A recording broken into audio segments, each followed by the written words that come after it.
Assalamualaikum warahmatullahi wabarakatuh. Hello guys, we are from group 11. The member are me Vivi Aditya Tiwi and Aldila Nisa Indari, Octavia Manawanda, and then Anissa Widyastuti.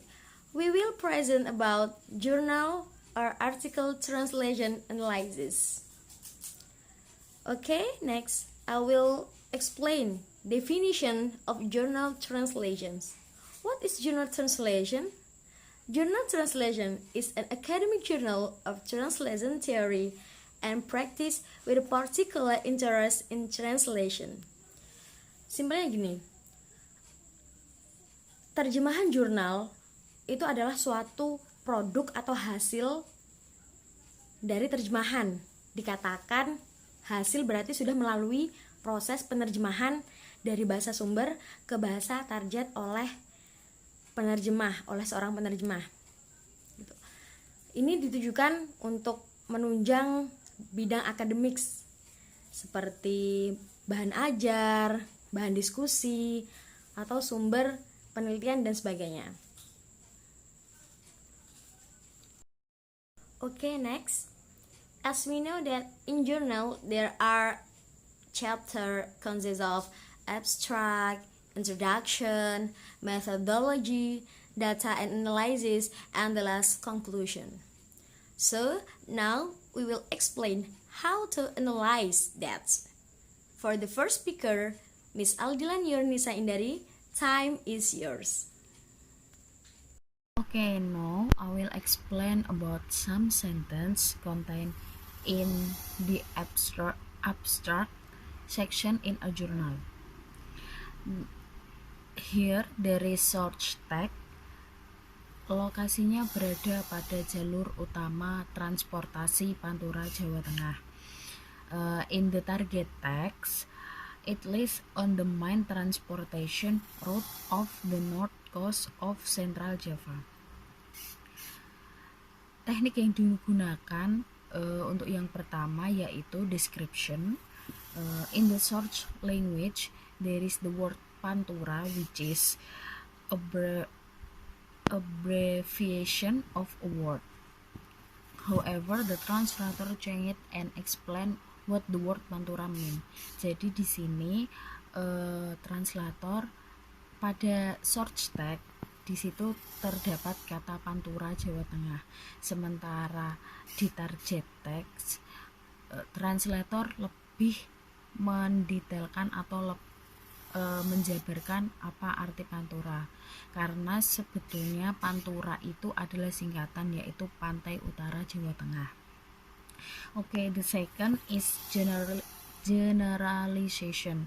In the search tag there is a word lokasi which can be translated as located, but the translator use a more general term. Jadi untuk yang kedua yaitu generalization, di mana di situ di search tag terdapat kata-kata lokasi yang bisa saja diterjemahkan sebagai located, tapi translator lebih memilih di arti secara umum yaitu lies. Oke, kalimat kedua. The next, search language. Untuk mewujudkan ruang yang nyaman di lingkungan kampus, diperlukan suatu metode pengendalian suhu udara di skala lokal. Salah satunya yaitu penyediaan ruang terbuka hijau atau RTH. In the target language, to create a comfortable space in the campus environment, a local scale or temperature control method is required, one of which is the provision of green open space, GOS. Okay, teknik yang digunakan for the first, subject object replacement atau transposition. Jadi in the search text there is a word diperlukan suatu metode pengendalian suhu udara di skala lokal. Jadi untuk kata ini yaitu objek ditaruh di depan. Subjek ditaruh di depan. Sementara in target language, translator menerjemahkan berkebalikan, yaitu subjek berada di akhir, in the end of the word. Oke, the last, pemodelan skenario menyediakan RTH berdasarkan dinamika iklim mikro perlu dilakukan untuk menciptakan kenyamanan thermal. In the target language, scenario for providing green open space based on microclimate dynamic must be developed to create thermal comfort. Nah, di sini teknik yang digunakan yaitu naturalization, yaitu there are some words are official derived from in the root lexicons from English. Jadi beberapa kata di sini terdapat bahwa kata itu mengambil dari istilah English, yaitu contohnya dinamika. Dinamika itu sebenarnya berasal dari bahasa Inggris, yaitu dynamic. Namun kita sering mendengar dan kita sering menggunakan bahasa Indonesia, yaitu dinamik, thermal, mikro, dan lain-lain. Dan metode yang digunakan translation, setiap translator pasti mereka menggunakan metode yang berbeda, dan namun keakuratan terjemahan yang mereka buat tidak ada yang berbeda, tidak ada yang menyimpang atau berbeda dengan source teksnya. Dan kebanyakan translator menggunakan metode semantic combined with communicative method agar dapat dipahami oleh banyak orang. I think enough. Thanks. Mista. Okay, I will continue the presentation. The next material is introduction. Pada selesai pendahuluan, kota Semarang merupakan kota pantai beriklim tropis kering dipengaruhi kondisi lautan dengan rata-rata suhu tahunan adalah 28 derajat Celcius. For the target text, introduction, Semarang is a coastal city with a dry tropical climate affected by ocean condition and a 28-degree annual temperature. For the teknik yang bisa digunakan adalah naturalization. Pada analisis, there are some words are officially derived from their root lexicon from English, such as kondisi is borrowed from condition, iklim from climate. Jadi itu ada beberapa kata secara resmi berasal dari leksikon dari bahasa Inggris seperti kondisi, terus jadi condition, iklim jadi climate. Lalu metode yang digunakan adalah semantik yang bisa dikombinasikan dengan metode komunikatif digunakan untuk mempertahankan makna dan gaya teks tersebut.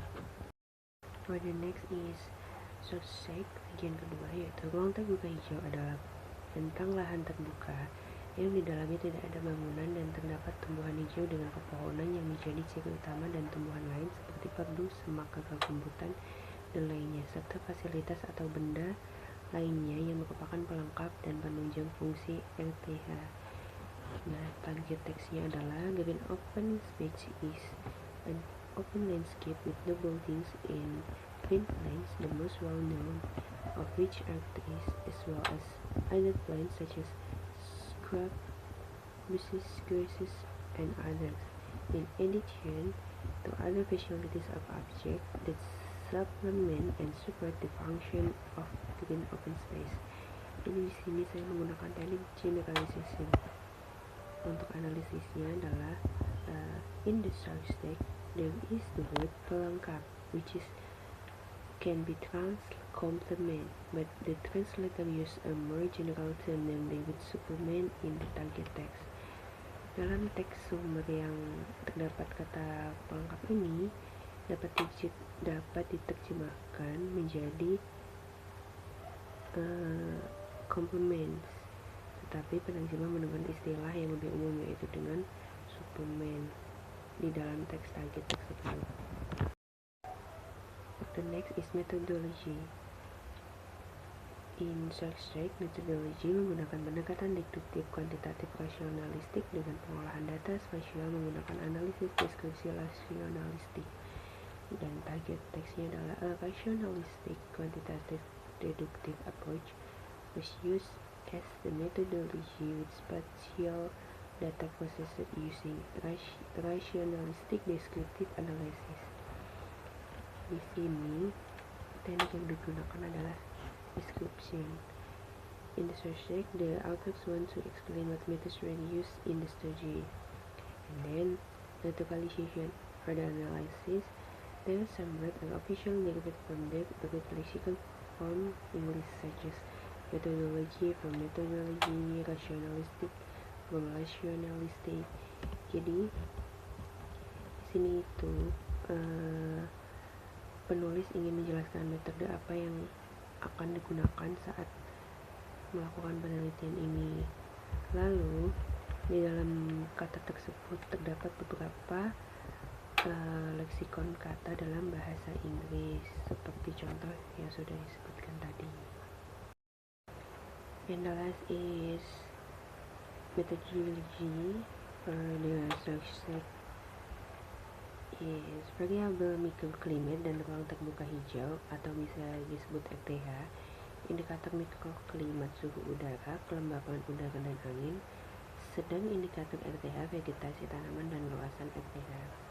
Target teksnya adalah microclimate and green open space GOS as the variables as well as microclimatic indicators of air temperature, humidity, and wind, as the indicator of green open space are plant vegetation and green open space area. Di sini menggunakan dua teknik yaitu naturalization and modulation. Jadi untuk naturalizationnya sama seperti materi yang sebelumnya, some words are official derived lexicon from English such as micro from micro, clean from climate. And modulation is in the subject the sentence vegetasi tanaman dan luasan RTH. The translator change into vegetation and green open space area. Jadi di sini menggunakan dua teknik yaitu naturalisasi dan modulasi. Naturalisasi ini sama seperti sebelumnya, materi yang sebelumnya, yaitu leksikon yang berasal dari bahasa Inggris seperti mikro dan mikro, iklim dan iklim, seperti itu. Lalu modulasi. Di sini dalam teks sumber kalimat tanaman vegetasi dan luasan RTH, menerjemahkan menjadi vegetasi dan area ruang terbuka hijau. Terima kasih. The next presentation will be continued by Miss Anissa. Selanjutnya kita akan menganalisis jurnal pada bagian data and analysis. Yang pertama, source text-nya yaitu baseline data diambil dari penelitian sebelumnya yang dilakukan di Universitas Islam Sultan Agung Semarang, di mana penelitian dilakukan selama 1 minggu dimulai pada hari Senin tanggal 22 Juli 2019 hingga Minggu 28 Juli 2019. Dan the translator translate to target text yaitu baseline data were derived from previous studies conducted at Sultan Agung Islam University Semarang, where the study lasted 1 week from Monday, July 22 to Sunday, July 28, 2019. Nah, teknik yang digunakan yang pertama yaitu naturalizations. Kita bisa lihat pada source dan juga target text, yaitu ada beberapa kata yang terlihat hampir mirip. Yang pertama yaitu ada baseline yang diambil dari kata baseline juga dalam bahasa Inggris, data dari kata data, Julie dari kata July, dan juga universitas dari kata university. Yang kedua yaitu ada reduction. Kita bisa melihat di source text yaitu the word yang dilakukan selama kita bisa melihat contohnya pada potongan kalimat yaitu yang dilakukan selama 1 minggu dimulai pada hari Senin can be translated as the study was conducted for 1 week starting on Monday. Jadi kita itu bisa mentranslate-nya juga sebagai the study was conducted for 1 week starting on Monday. Tetapi di sini translator itu menerjemahkannya yaitu the study lasted on 1 week. Nah, kenapa? Karena translator mengaplikasikan omission partial karena itu tidak juga mengganggu arti dari source text-nya. Jadi, dan kita juga dapat mengetahuinya dari Monday, July 22 to Sunday, July 28, 2019. Selanjutnya, translator menggunakan metode semantic combined with communicative methods are used to preserve the meaning and style of the text. Kenapa kita menggunakan semantic combined with communicative methods? Karena in translating data and analysis, the translator must rely heavily on the style of the source language. Because in data and analysis, there is a result. It is the point of the study. Jadi, data and analysis itu poin yang penting. Jadi, hasil dari penelitian mereka itu mereka tulis dalam data and analysis. Seperti itu. Sentence yang kedua yaitu dari hasil pengamatan survei primer tersebut, kondisi di pagi hari kampus Unisula, suhu udara tidak berbeda signifikan dengan suhu udara wilayah kota Semarang. Data BMKG. Yang diterjemahkan ke dalam bahasa Inggris yaitu according to the primary survey found, morning condition in the campus of Unisula does not significantly differ from the temperature in BMKG. In Semarang, BMKG data. Teknik yang digunakan yang pertama yaitu naturalizations.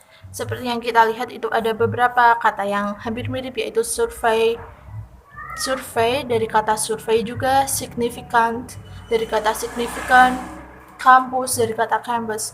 Yang teknik yang digunakan yang kedua yaitu reduction. Kita bisa lihat dari kata potongan kalimat dari hasil pengamatan survei primer tersebut can be translated as from the result of primary survey.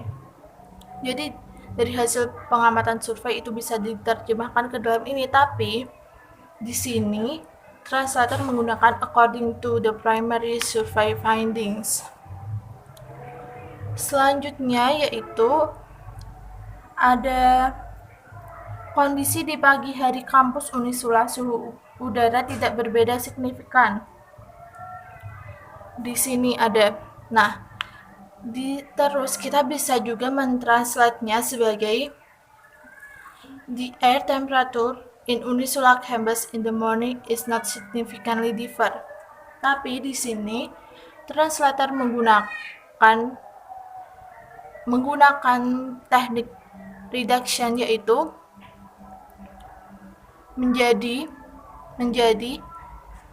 the campus of Unisula does not significantly differ from the temperature in Semarang. Gitu. Selanjutnya yaitu ada transposition phrase. Teknik yang digunakan selanjutnya yaitu transposition phrase. Contohnya yaitu data BMKG menjadi BMKG data. Metodenya yang digunakan juga sama di sini, yaitu semantic combined with communicative methods are used to preserve the meaning and style of the text.